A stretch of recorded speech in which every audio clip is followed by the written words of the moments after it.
की कहानी है निराली और राजन की, जो कि एक मिडिल क्लास फैमिली से है। दोनों की हाल ही में शादी हुई थी। घर वालों के विरोध के बावजूद दोनों ने लव मैरिज की थी। शादी के बाद वो दोनों बहुत खुश थे।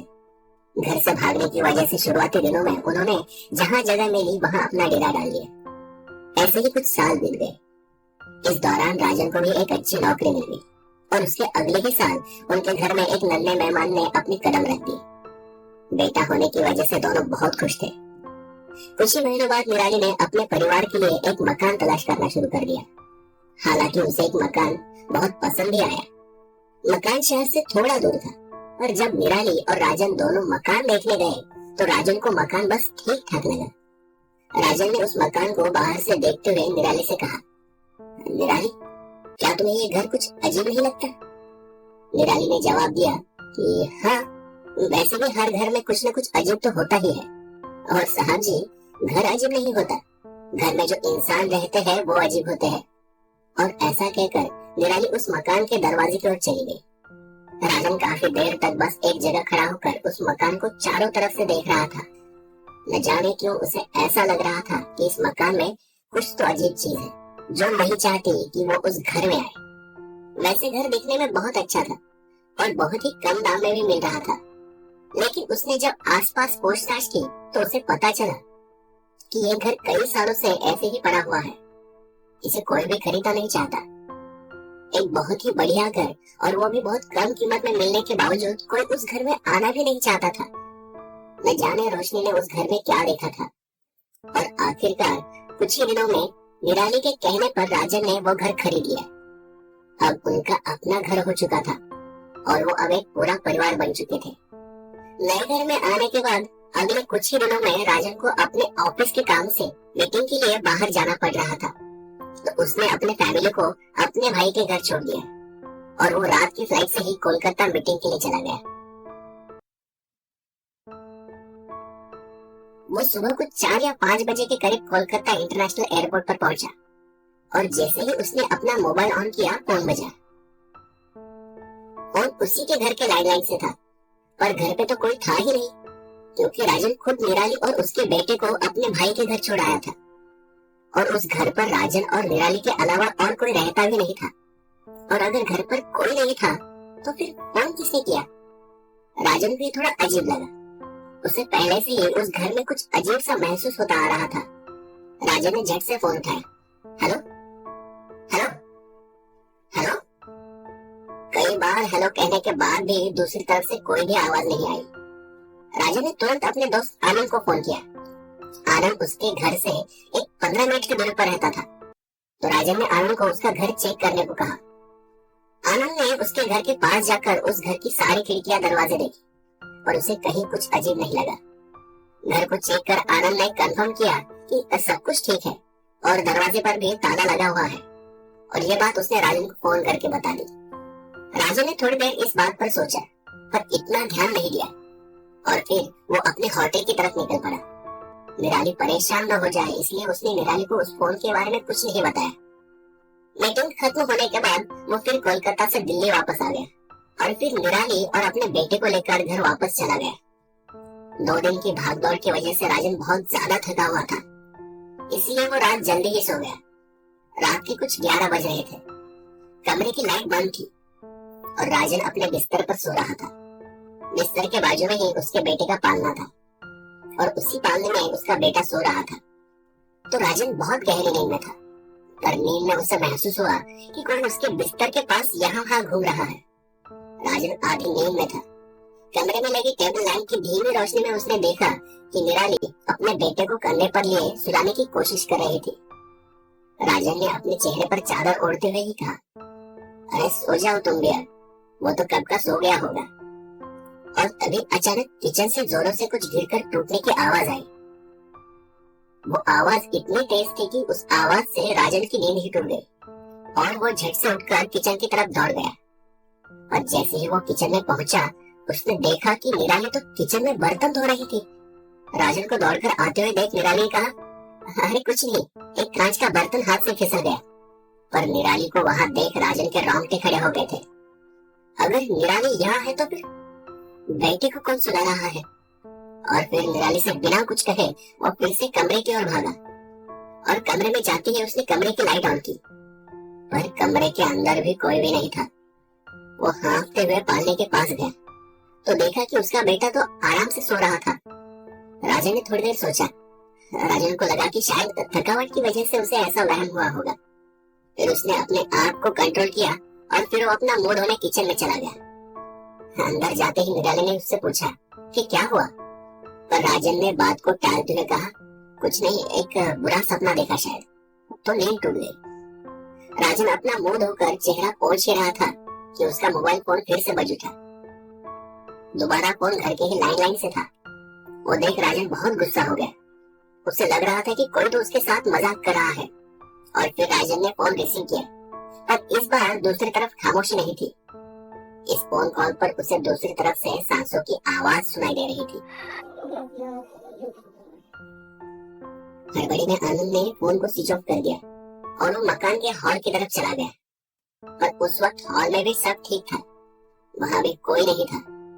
राजन को थोड़ा थोड़ा शक होने लगा था कि जैसे उसने सोचा था इस मकान में जरूर कोई गड़बड़ है, क्योंकि जब से वो इस मकान में आया है तब से हर बार उसे ये एहसास होता आ रहा है कि कोई अनजान चीज उसके आसपास ही कहीं मंडरा रही है।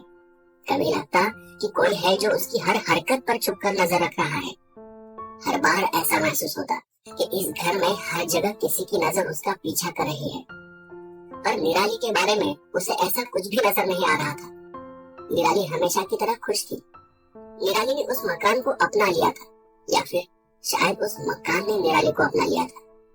ये दोनों बातें सुनने में भले ही एक जैसी लग रही हो, पर जब कोई चीज इंसान को अपना लेती है मतलब वो जल्द ही उस इंसान पर हावी हो जाती है।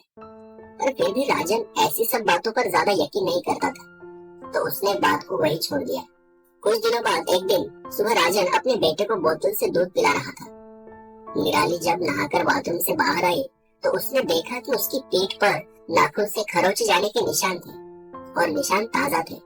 और फिर उसने देखा कि वो निशान बस पीठ पर ही नहीं थे बल्कि उसके पैरों पर और गर्दन पर भी थे।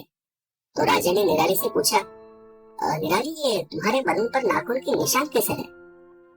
निराली ने आईने में देखते हुए कहा, वाह रे वाह, ये तो वही बात हुई कि उल्टा चोर कोतवाल से पूछे। वो थोड़ी मजाक के मूड में थी, तो राजन ने भी उसी तरह से जवाब दिया, अरे पूछे नहीं, डांटे। अब पर इसका इससे क्या लेना देना है? तो निराली ने पीछे मुड़कर देखते हुए कहा, कल बीच रात जब मेरी आंख खुली तो मैंने देखा कि तुम कमरे के दरवाजे में खड़े होकर मुझे ही घूर रहे थे और दूसरे ही पल तुम यहाँ मेरे पास आकर बैठ गए। मैं लाइट जलाना चाहती थी तो लाइट भी चालू नहीं करने दी। तब बड़ी मस्ती सूझ रही थी। मैं इतना बोल रही थी कि नाखून मत लगाओ, पर मेरी एक न सुनी। तब तो किसी जानवर की तरह मस्ती कर रहे थे और अब पूछते हो कि नाखून किसने लगाए? निराली की बात सुनकर राजन बहुत ही चौंक गया, क्योंकि कल रात भर राजन अपने स्टडी रूम में ही था और काम करते करते उसकी आंख वही लग गई थी। तो फिर राजन अपने कमरे में कब आया? और फिर ये सारी बातें राजन के लिए बहुत ही शॉकिंग थी, पर ये सब वो निराली को कैसे समझाता ये उसे समझ ही नहीं आ रहा था।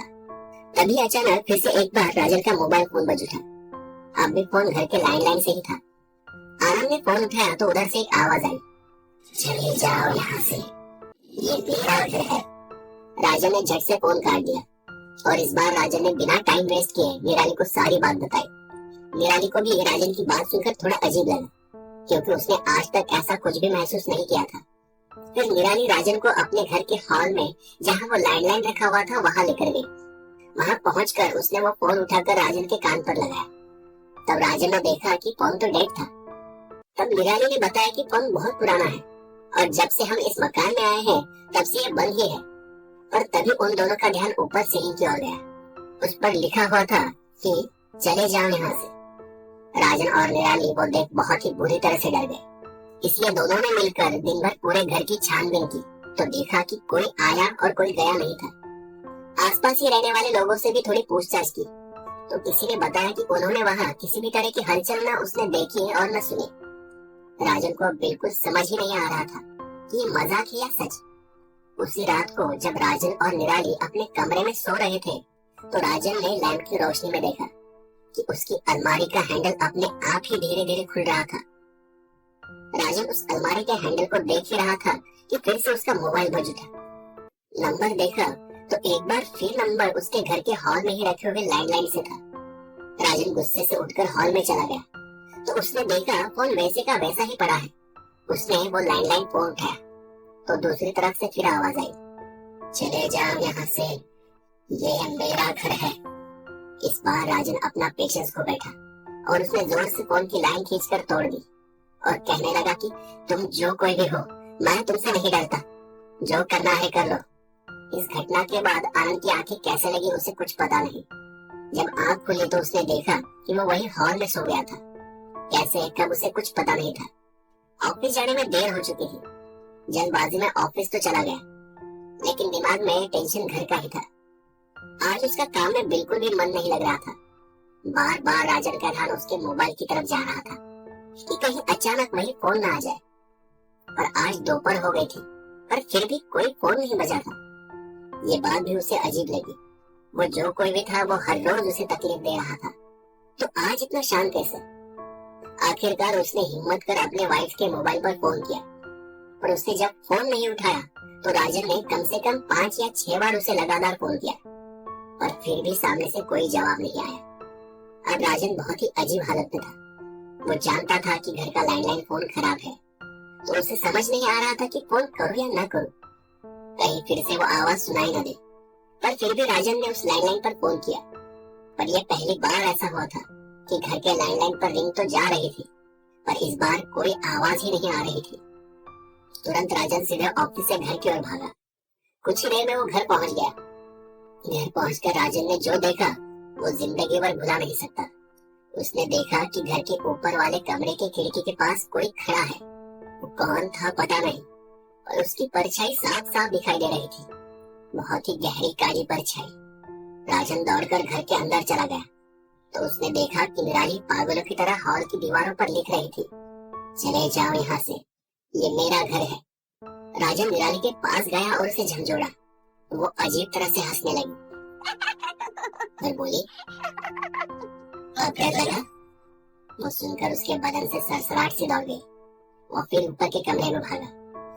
वहां जाकर उसने देखा कि कमरे का दरवाजा थोड़ा सा खुला हुआ था। उसने जब अंदर झांक कर देखा तो उसका बेटा पालने में बैठा हुआ था और एक परछाई उसके सर के पास खड़ी थी। उसने झट से वो दरवाजा खोला और अगले ही पल वो परछाई कहीं गायब सी हो गई। राजन ने अपने बेटे को उठाया और नीचे की तरफ दौड़ कर गया तो निराली हॉल में झुककर बैठी हुई थी। राजन जब उसके पास गया तो फिर से अजीब सी आवाज में बोली, चले जाओ यहाँ से, ये मेरा घर है। और इतना बोलने के साथ ही वो बेहोश हो गए। राजन उसे उठाकर बेडरूम में ले गया। अब ये साफ था कि ये मकान कोई आम मकान नहीं था। दूसरे ही दिन राजन अपने बेटे और निराली को अपने भाई के घर छोड़कर वापस आ गया। वो जान चुका था कि इस घर पर जरूर किसी बुरी आत्मा का साया है, पर राजन भी उससे लड़ना चाहता था। राजन की परेशानियां दिन ब दिन बढ़ती चली जा रही थी। निराली तो लगभग पागल सी हो चुकी थी। रोज कुछ ना कुछ होता जो राजन को और ज्यादा परेशान करता। फिर किसी ने राजन को एक तांत्रिक बाबा के बारे में बताया। दोस्त के सुझाव पर राजन उस तांत्रिक को अपने घर पर लेकर आया। उस घर को देखते हुए तांत्रिक बोला, यही है आपकी समस्या की जड़। तांत्रिक ने बताया कि जितनी जल्दी हो सके इस घर को छोड़कर चले जाओ, यहाँ रहना अच्छा नहीं होगा। और फिर जब राजन ने वहाँ आसपास रहने वाले पुराने लोगों को ढूंढा और उनसे उस मकान के बारे में पूछताछ की तो पता चला कि इस मकान को सन 1857 में बनवाया गया था, जो कि एक अंग्रेज थॉमस ने अपनी अय्याशी के लिए बनवाया था। और इसीलिए उस अंग्रेज ने इस मकान को एक एकांत में बनवाया था। इस मकान को थॉमस ने खुद डिजाइन किया था, पर इस मकान को बनवाने के 18 महीने बाद ही थॉमस की मौत हो गई थी। ऐसा भी बताया जाता है कि जिस साल ये घर को बनवाना शुरू किया था उसी वर्ष एक व्यक्ति ने फांसी लगाकर जान दे दी थी और उसकी आत्मा आज भी इस मकान के इर्द गिर्द घूमती रहती है। ऐसी बहुत सी डरावनी घटनाओं के बाद राजन ने उस घर को छोड़ दिया। शायद न जाने दुनिया में ऐसे कितने सारे मकान हैं जो आज भी अपने अंदर कई काले गहरे राज छुपाए हुए हैं।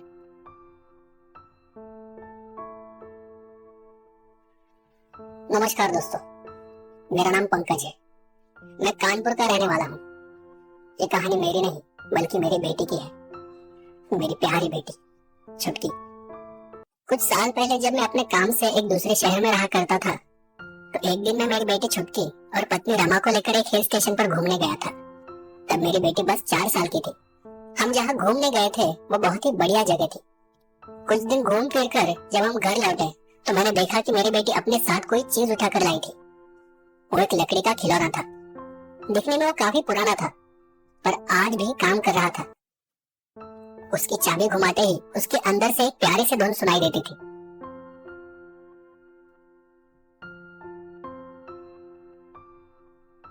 मैंने जब छुटकी से पूछा तो उसने कहा कि उसे वो खिलौना उसी हिल स्टेशन पर एक पेड़ के नीचे रखा हुआ मिला था। अकेला और उदास बैठा था, तो मैं उसे अपने साथ लेकर आई। मैं उसकी बात को ठीक से समझ नहीं पाया और बच्ची समझकर मैंने उस बात को वही टाल दिया। फिर एक दिन मेरी पत्नी रमा ने मुझे बताया कि छुटकी ने अब घर से बाहर जाना ही बंद कर दिया है। दिन भर वो अकेले घर में उस खिलौने के साथ ही खेलती रहती है। न जाने उसे वो खिलौना इतना क्यों पसंद आया है। तब मैंने कहा, अरे वो अभी बच्ची है, नया खिलौना है, तो कुछ दिन खूब खेलेगी और फिर जब ऊब जाएगी तो अपने आप ही बाहर खेलने चली जाएगी। और ऐसा कहकर मैं अपने काम में लग जाता था। उसके कुछ ही दिनों बाद रमा ने फिर से मुझे कहा, तुम्हारा अपनी बेटी पर बिल्कुल ध्यान नहीं है। 2 महीने हो गए हैं और अब तक वो 1 मिनट के लिए भी घर से बाहर नहीं गई है। जब भी उसे बाहर जाने को कहो तो कहती है कि मेरे सारे दोस्त तो यही है, तो फिर मैं क्यों बाहर जाऊं। और ऐसा कहकर फिर अपने कमरे में चली जाती है। कभी अगर मेरे साथ चलने को कहूँ तो भी नहीं आती, सीधे मना कर देती है। तो मैंने रमा से कहा, ठीक है, बच्चे हैं तो क्या कर सकते हैं, तुम रहने दो, मैं बात करता हूँ। तब रमा ने कहा, नहीं, तुम मेरी बात को समझ नहीं रहे। छुटकी पहले अपने कमरे में भी अकेले जाने से डरती थी और अब दिन भर वो अकेले ही अपने कमरे में रहती है। इतना ही नहीं बल्कि अब उसे अकेले घर में रहने से भी डर नहीं लगता।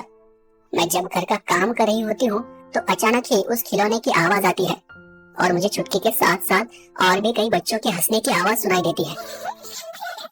तो मुझे रमा पर थोड़ा गुस्सा आ गया। रमा, अभी ये ज्यादा हो रहा है। अरे वो बच्ची है, कोई भूत नहीं कि कुछ भी बताए जा रही हो। और तुम्हें पता है कि मैं नास्तिक हूँ, न मैं भगवान में विश्वास रखता हूँ और न ही भूत प्रेतों में। तो ऐसी मनगढ़ंत कहानियां मुझे मत सुनाया करो तुम। और रमा की बात सुनने के बाद मैंने खुद छुटकी पर ध्यान देना शुरू किया।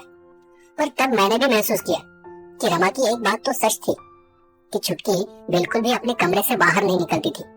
दिन भर वो उसी खिलौने के साथ खेलती रहती थी। तो फिर एक दिन मैंने अपने डॉक्टर के साथ छुटकी के बारे में बात की और उन्हें छुटकी के अजीब बर्ताव के बारे में बताया। तो डॉक्टर ने बताया कि बच्ची है, जोर जबरदस्ती तो नहीं कर सकते, तो प्यार से बहला फुसला कर उसे बाहर के बच्चों में लेकर जाओ, कभी बाहर किसी गार्डन में लेकर जाओ, कोई दूसरा अच्छा सा खिलौना ला कर दो, सब अपने आप ठीक हो जाएगा। तो जैसा डॉक्टर साहब ने कहा था मैंने वही किया। मैं खुद उसे घर से बाहर लेकर जाता और बच्चों के साथ खेलता, पर छुटकी का सारा ध्यान बस अपने घर की ओर लगा रहता। वो खेल खेल में बीच में ही भागकर घर के अंदर अपने कमरे में चली जाती थी। उसके बाद एक दिन मैं उसे गार्डन ले जा रहा था, पर वो आने को तैयार ही नहीं थी। उसे लाख मनाने के बावजूद वो गार्डन जाने के लिए राजी नहीं थी। जैसे तैसे मैंने उसे राजी कर लिया, लेकिन बाहर जाते ही कुछ ही मिनट में वो घर वापस जाने की जिद करने लगी। गार्डन गए तो भी हर एक मिनट में वो यही बात पूछती थी कि हम घर वापस कब जाएंगे। अब मैं भी उसके इस अजीब बर्ताव से थोड़ा परेशान हो गया था। उसने हमसे भी बात करना छोड़ दिया था। हर वक्त वो बस अपने कमरे में रहती थी। ऐसे ही एक दिन जब मैं घर से बाहर जाने की तैयारी कर रहा था तो मैंने सुना कि वो किसी से बात कर रही है। मैंने अपने कान को दरवाजे पर लगाया तो उसकी आवाज तो मुझे साफ साफ सुनाई दे रही थी, पर उसके साथ और एक खुसफुसाहट भरी आवाज आ रही थी जो मैं ठीक से सुन नहीं पा रहा था। तो मैंने झट से दरवाजा खोला, पर कमरे में छुटकी के अलावा कोई नहीं था।